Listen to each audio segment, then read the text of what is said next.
जन जोगी। देखिए कितना सुंदर वर्णन किया हुआ गोस्वामी ने कि जो योगी मुनि यति सन्यासी भजन करते करते महाराज जाकर के तब जाकर के जन्म जन्म कई जन्म बीत जाते हैं, तब जाकर के जो है परमात्मा की प्राप्ति, वो आज प्राप्ति जो योगियों को प्राप्त होती है महाराज, आज वो जो है वो इन सब ने जो है मैयाओं ने जो और जितने भी वहां पर जो देखने वाले थे, इन्होंने उस आरती को, उस परीक्षण जो हुई है उसको देखा। तो कैसे के अमृत लह्यो जन संतत रोगी।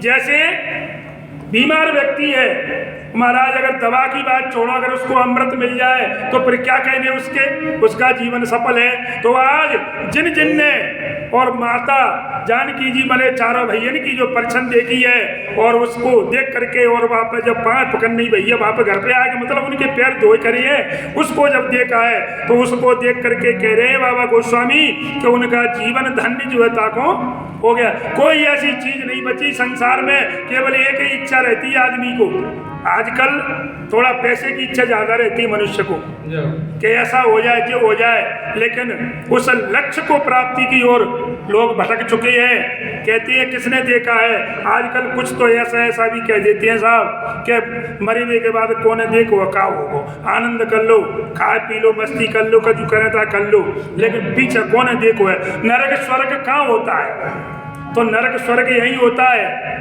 आप पहले मर के मिलतो न कहते, लेकिन नहीं, अब यही आपके सामने और आपके जीवन में ही आपके किए हुए कर्तव्यों का और पूरा लेखा जोखा आपके सामने आ जाता है। और देख लो, नहीं माने तो देख लो, आप घर घर जाके देख लो। जिन जिन ने वो कहते ने कि दगा किसी का सगा नहीं है, किया न हो तो कर देखो, और जिन जिन ने दगा किया है उनके घर जाए के बुराई। देखो सबसे मेन चीज है, किसी से लड़ना है तो सामने लड़ो। चुगली सबसे खतरनाक है। चुगली ने ही महाभारत करवाया, चुगली नहीं होती तो महाभारत नहीं होता। और देखो आपने आलखंड सुनी है तो वहां भी चुगली माए लगी। इधर में सब जगह बिना चुगली के कोई कार्यक्रम बना ही नहीं है। इसलिए सबसे बुरी चीज है कि सगर और कचू करें ता करो, लेकिन चुगली मत करो। काऊ की पीठ पीछे बतरानो तो मुंह पे कह दो कचू, और डर लगे रहो तो सपा मत बतरा, सीधी सी बात है। और नहीं तो कोई बेकार की बात नहीं। तो इसलिए महाराज पावा परम तत्व जब अमृत लयो, तो देखिए जैसे बीमार को औषधि मिले तो उसको आनंद की प्राप्ति, लेकिन यहाँ औषधि नहीं है, यहाँ तो अमृत जो है प्राप्त हो रहा है। ऐसा तो ये क्या है, परमात्मा का ये दरबार है, मैया का दरबार है। इनके दर्शन से ही आपका कल्याण है। लेकिन बात एक है बस कि दूसरे इनके घोड़ा ओढ़ी मत आओ। आजकल बड़ा विचित्र घटना हो रही है, देखा देखी साध है जोग और चीजें काया बाढ़ है रोग। आप ये कर रहे हैं भाई, मैं करूँगा, अरे उनकी क्षमता है, उनको करने दो, हमारी क्षमता नहीं है, हमें इस लायक नहीं है तो मत करो। जिते को भजन उठे तिते को उठाओ, तुम्हें काबू हुए, ज्यादा धरोगे तो गिर पड़ोगे। सीताराम तो यही है बस, इस प्रकार से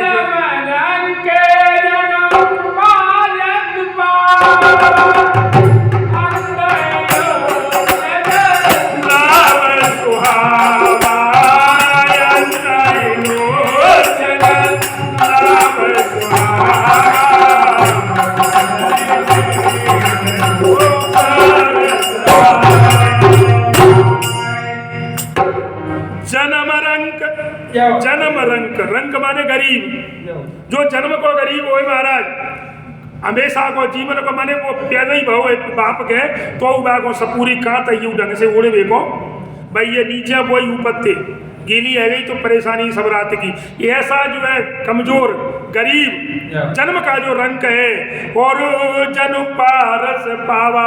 अब आदमी है अगर 1000 2000 10,000 रुपये मिल जाए ताकि जेब में एक नहीं होए तो वो कितने खुश होगा। लेकिन नहीं, बाबा गोस्वामी का कह रहे हैं कि जन्म का गरीब कंगाल और उसको मान लो पारस पत्थर मिल जाए, जन पारस पावा। तो पारस पत्थर का क्या गुण है कि काकत तो कही कि पारस पत्थर को जय गुण है कि लोहा छुअत सोना हो जाए। पारस पत्थर का जो गुण है कि लोहे को आप टच कर दो, जहाँ से लगा दो, गेट से लगा दो, सब सोने को बन जाओ। ये पारस पत्थर का गुण है। अब तुम कहे कचू तो नौकर नहीं मैं उठा मसू कि महाराज काम इन तो भाई तुमने बता दो तो नहीं तो ले ले तो भाई लेकिन नहीं है तो पारस पत्र है, आप चाहो तो मिल सकता है, पारस पत्र को तुम प्राप्त कर सकते हो। तुम कहते नहीं कह रहे साहब जो तो करोड़पति है, कहाँ से आए बाप पैसा, कैसे बनो वो बातें पूछो, कितनी मेहनत करी है वाले, कितना अपने खून, तुम आराम से सो रहे हो और वो खेत में काम कर रहा है, वो अपनी दुकान पे बैठ हुआ हो, तुम न हो झपकी ले रहे हो कूलर में, तो भैया ऐसे पैसे मेहनत करनी पड़ेगी, तब मेहनत करेंगे तब मेहनत बनते हैं। केवल नाम मेहनत से काम नहीं चलेगा, मेहनत करनी पड़ेगी। कहते हैं ना जैसे छोटी में मोड़ी मोड़ी में तो कब बनते, ये कहावत है पुराने गाँव की, तो वो उम्र के हिसाब से, लेकिन यहाँ मेहनत करना पड़ेगी। मेहनत से आपके माथे पर ब्रह्मा जी ने लिख दिया है क्या कि आप गरीब हो, लेकिन एक मैथिली शरण गुप्त की एक रचना है रामधारी सिंह दिनकर के, अगर आप मनुष्य चाहे तो बहा भ्रवों से पानी, मेहनत करेगा तो कहा वो तो पसीना तुम्हारा माथे पे, और लकीर कहाँ लगी रहते गरीब अमीरी की जा पे कही ना कि तुम सन मिटाई न विधि के अंका। भैया पार्वती जी ने मैया अपनी मैया से कही कि माँ तो व्यर्थ जन ले कलंक, तुम काय को कलंक ले रही हैं, विधाता ने लिख दे होगो, लेकिन नहीं।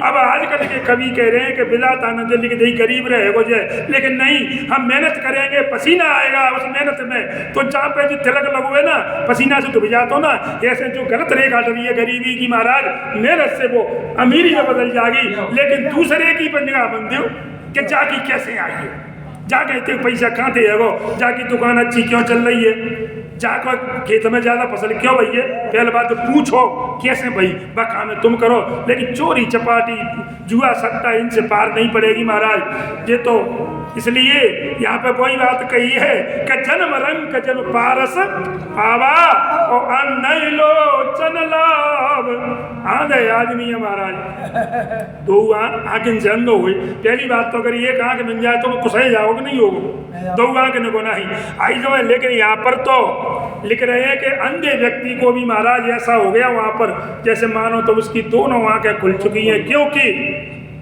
अब महाराज जी यहीं पे तो आएगा समानी में दो आँखें नहीं, लेकिन महाराज अंदर की दोनों आँखें सब पूरी खुली हैं भी नहीं की, तो जिनते कहा होते जिनते तो हम संसार को देखते हैं, लेकिन जी आँखें थे मैया को देखती हैं, मैया का स्वरूप हमें दिखाई देता है। ये तो संसार की बुराई भलाई दुनिया की गंदी संदी चीज़ों को देखने के लिए है, लेकिन देखना है तो मन की आंखों को जब भजन किया जाता है ना तो नेत्र बंद कर लिए जाते हैं, नेत्र बंद कर लिए जाते हैं, क्योंकि कथा होती है महाराज। तो अब तो रात ही है तो कौए चारों फर रहे होते होंग नहीं आ गई, लेकिन भागवत होती है तो बैठ के कुबड़िया सोता ठर रहा है क्या महाराज, कथा में कहते हैं क्या होंग है क्या लड़े मरे और क्या कर रखो लग जाए, तो ये क्या है, ये निमी महाराज पलकन पे दीजिए, तो जिन जो अपने पलक है ना ये निमी महाराज का वंश निमी है, जो बैठे हुए हैं जहाँ पे राम जी के वंशज हैं, तो इस प्रकार से तो अंधे आदमी को भी महाराज वहाँ पर अपनी नेत्रों का लाभ देख कैसे केवल उनने जे सुन ली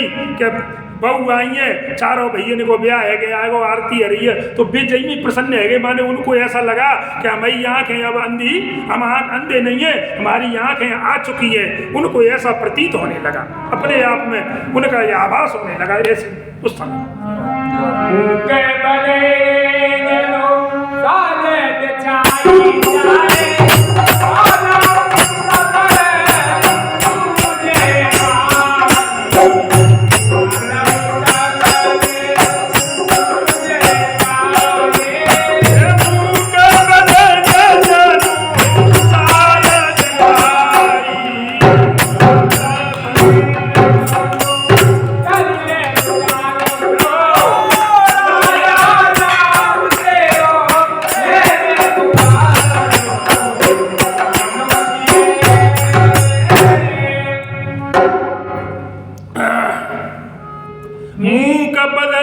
सारद छाई। अब मूक कहते हैं गूंगा को, तो गूंगे के मुख में महनो काएगो देखो गूंगा बोलता होगा, लेकिन नहीं, उसको देख करके उस दृश्य को, सुंदर छवियों को महाराज बा के मुंह में भी वाणी सरस्वती मैया विराजमान है।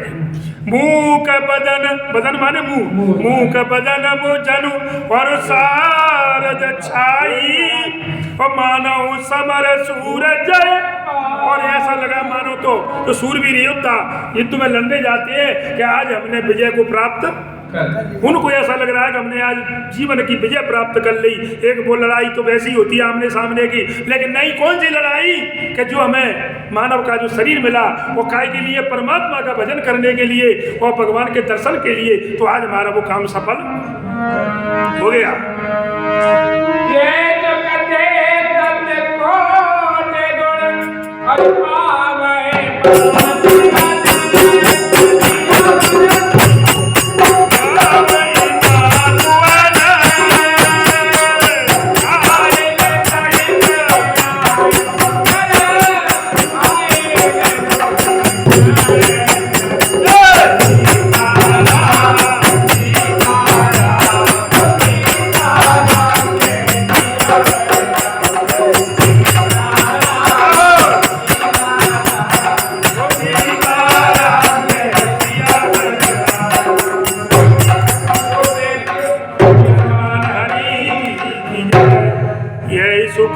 सतकोटि गुण पावई मां तो आनंद। अब देखिए महाराज, इस सुख से भी जाकर के और लिख रहे शतकोट, कोट माने करोड़, सत माने 100, तो लिख रहे हैं यहाँ पर 100 करोड़ गुना जो है मैयाओं को आनंद जो है ताकों प्राप्त है रहा है। बिन के जो अंधे को और गूंगे को जो आनंद प्राप्त हो रहा था, उनसे मैयाओं को 100 करोड़ गुना ज्यादा जो है भैरव है। भाई ने सहित ब्याही घर आए रघुकुल, अपने भाइयों को विवाह, सगन को विवाह करवाए के राम जी सरकार घर पे आए। सज्जनों, थोड़ी सी बात है पंडित जी, बात आई थी कि देखिए आप भले ही गूंगे हो, बहरे हो, कैसे भी हो, लेकिन भाव होना चाहिए।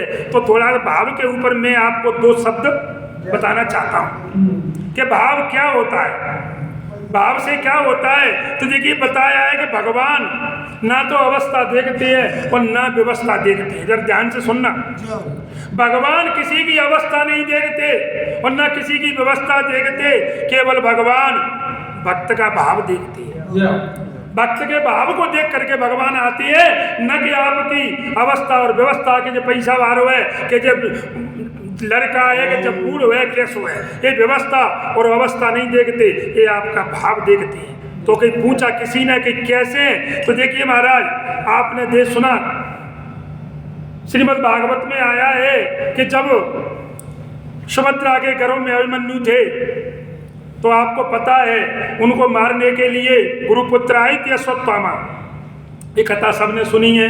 लेकिन उनको पता चला कि भगवान श्री कृष्ण भगवान को के इस प्रकार से ये अवस्था है, तो लिखिए माँ का जो गर्भ में जब बालक रहता है तो इतनी गंदगी बताई है, उस नरक का वास है। क्योंकि जब बालक उदर में रहता है तो भगवान से विनती करता है कि प्रभु हमें इस नरक से बाहर, अब ये कष्ट सहन नहीं हो रहा। तो नरक का वास है बच्चे के लिए माँ के गर्भ में, क्योंकि खाना पीना उल्टा सीधा गंदगी सब रहती है। भगवान ने लेकिन वो अवस्था नहीं देखी कि इस समय माँ के गर्भ में बालक है, लेकिन नहीं, भगवान अंदर प्रवेश कर गए गर्भ में। काय के लिए? भक्त के भाव के लिए। सुभद्रा ने पुकारा तो भगवान भाव के कारण अंदर, जबकि बालक को भी नरक बताया है उसमें, तो भगवान ने वो भी जगह नहीं देखी कि गंदी है कि अच्छी है, लेकिन भगवान उसकी रक्षा के लिए और अंदर प्रवेश कर गए। एक बात। दूसरी बात, जब द्रौपदी का चीरहरण हो रहा था, सब बैठे थे, किसी ने द्रौपदी सबकी तरफ देखी, गुरुजी की तरफ, द्रोणाचार्य की तरफ देखी, भीष्म पितामह की तरफ, अपने पति पांचों पांडवों की तरफ देखा, लेकिन कहीं से कोई उत्तर, क्योंकि भाई वे भी अपने वाक्य में बंधे हुए थे, क्या कहें। लेकिन तब लास्ट में जब श्री कृष्ण को पुकारा है तो भगवान ने ये नहीं देखा कि इस समय वो भी बात आई कि अवस्था नहीं देखी। देखिए ध्यान से सुनना जरा, अवस्था कैसी महाराज, ऐसा बताया है श्रीमद् भागवत में, मैंने खुद पढ़ा है कि उस समय जो भगवान ने साड़ी में प्रवेश किया, सबको पता है। भगवान साड़ी में आए तो ऐसा बताते हैं कि लोग बाग देखने वाले जो सभा में थे वो ऐसा सोच रहे थे कि ये साड़ी में से कृष्ण, साड़ी में से द्रौपदी निकल रही है कि द्रौपदी में से साड़ी, साड़ी बीच नारी है कि नारी बीच साड़ी है, साड़ी ही की नारी है कि नारी ही की साड़ी है, किसी को पता नहीं चला। तो उस समय भगवान द्रौपदी की साड़ी में प्रवेश किया तो उन्होंने ये नहीं देखा कि इसकी अवस्था कैसी है। ऐसा बताया है भागवत में कि उस समय जो द्रौपदी थी महाराज रजस्वला थी। वो ये आपको पता है रजस्वला स्त्री को, अब की बात छोड़िए, अब तो माहौल खराब हो गया, लेकिन पहले की बात कर रहा हूँ मैं, वेदों के ज़माने की। पहले क्या था, 3 दिन तक स्त्री जब इस रजस्वला होती, मतलब माहवारी जिसे कहते हैं अपन देसी भाषा में, तो अपने पति का मुख नहीं देखती थी 3 दिन, और एकांत कमरे में रहती थी। वो उसी वस्त्रों को पहन करके रहती थी, नहाती नहीं थी 3 दिन तक। उसी में उसको खाना दे दिया जाता अंदर को, लेकिन किसी को देखती नहीं, अपने पति का मुंह नहीं देखती थी। लेकिन उस समय तो बताया है कि द्रौपदी रजस्वला थी, लेकिन भगवान ने वो अवस्था नहीं देखी कि कैसी है ये गंदी अवस्था में मैं कैसे जाऊं। लेकिन परमात्मा ने भाव देखा कि द्रौपदी मुझे पुकार रही है, और भगवान साड़ी में प्रवेश किया और उसके जो है इज्जत को जो है बचाया। तो ये भगवान का भाव की बात अगर आपको अच्छी लगे तो ध्यान रखना। तो लेकिन एक बात जरूर ध्यान रखना सज्जनों कि चाहे कछु करो, लेकिन आजकल आलसी हो गए हैं लोग कि घर में स्त्री रोटी बनाने वाली नहीं है, लेकिन जबरदस्ती रोटी बनवाते हैं उससे कि चल ठीक है नहा धोएगा कोई दिक्कत नहीं है। महाराज आप नरक, यही नरक है, सबसे बड़ा नरक तो यही है आपके लिए। लेकिन नहीं, उससे बर्तन चौका चौला चूका उन्हें कुछ भी नहीं करवाना चाहिए, लेकिन कुछ नहीं करवाना चाहिए। लेकिन अब कम वक्त रह गई, गर्मी लग रही है, को रोटी करे। अरे खुद करो, पहले का करते नहीं है का, पहले का करते नहीं थे क्या? लेकिन इसीलिए मैं सत्य कह रहा हूँ आपसे, यहाँ रामायण में बैठ मैया के दरबार में 35 वर्ष हो गई महाराज, गले का भोजन नहीं किया, होटल का खाना नहीं खाया, नाश्ता चाय पकौड़ी आज तक नहीं खाई, 35 साल है। शादी में विवाह में कभी भोजन नहीं करता। क्यों? कि जब हम अपनी पत्नी के हाथ की रोटी नहीं खा सकते 3 दिन, तो उनका पता है जो बिल्लो आती है आपको कि कैसी है, किस अवस्था में है। क्या तुम भगवान हो? नहीं है, भगवान पचा सकते हैं, लेकिन तुम पचा सकते हैं क्या? बुद्धि भ्रष्ट नहीं होगी तो क्या होगा तुम आओ? क्यों बुद्धि भ्रष्ट है रही है? इसी कारण से रही है, हम जो है गंदा संदा भोजन कर रहे हैं, गंदी चीज खा रहे हैं, गंदे विचार आएंगे तो आपकी जो है सीताराम हो जाएगी। और बुरी लगे तो यही कह लियो। और भैया जिन लोगों पे मोबाइल है, तो अगर आपको ऐसी पुरानी जैसी कई प्रकार की, जैसे मैंने बताया कि दीपक रखने का नियम क्या है, तुलसी का लगाने का, तोड़ने का, कई ऐसी वीडियो है, कम से कम 400 के लगभग। एक छोटा सा यूट्यूब पे मेरा चैनल है गिरिराज मुदगल के नाम से, आप यूट्यूब पे जाओगे गिरिराज मुदगल सर्च करोगे, आपको उसमें मैं प्रतिदिन आपको एक नई वीडियो डालता हूँ, किसी भी ग्रंथ की हो, चाहे श्रीमद् भागवत की हो, चाहे शिव पुराण की, विष्णु पुराण की, कहीं की भी, और आपको उसमें नई नई बातें आपको ऐसी सुनने को मिलेंगी। तो आप अगर मोबाइल है तो आप सर्च करना, और उसमें जो मोबाइल को जो है, और प्रतिदिन आपको नई नई वीडियो मिलती रहेंगी। गिरिराज मुदगल आप सर्च कर लेना, जिसके पास भी मोबाइल हो। और जो वीडियो भी जो बन रही है ना, 7-8 वीडियो जितनी बनेंगी सब यूट्यूब पे जाएंगी पूरी, प्रतिदिन की एक डालूंगा, वो प्रतिदिन जाएंगी इस प्रकार से। तो आपका ये सहयोग, मैं इसको पैसे के लिए नहीं कर रहा, मैया के दरबार में कह रहा हूँ, केवल सनातन धर्म की रक्षा और लोगों में प्रचार प्रसार हो जाए भगवान का, और हमारे बच्चों में संस्कार पैदा हो जाए, खान पान से बचें गंदे से, और अच्छी शिक्षा को प्राप्त करें। केवल मैं इसके लिए तो अधिक से अधिक लोगों को जोड़ने का प्रयास कर रहा हूँ। मेरा और परमात्मा की कृपा से खूब आनंद है, किसी चीज़ की कमी नहीं है। दाल रोटी मिलनी है, चाहे तुम 10 कमरा बनवा लो, सोओगे एक में, 10 गाड़ी खरीद लो, बैठोगे एक में, और रोटी चाहे 50 कर लो, खाओगे भी 2-3 या 4। काय को ज़्यादा कंधे में पड़ रहे हो? बुरा मत करो, परमात्मा कहीं आपको कहीं कमी नहीं पड़ेगी संसार में। केवल बुरा जो देखने में चला, बुरा न मिलिया कोई, बुरा मन देखो, खुदे देखो। जो दिल खोजा अपना तो मुझसे बुरा न। अरे खुद की देखो, दूसरे की बुराई क्यों देख रहे हो? अपनी बुराइयों को देखोगे तो सामने वाले की बुराई अपने आप गायब हो जाएगी। खुद की बुराई को देखो, हम कितने गंदे हैं। चलो महाराज।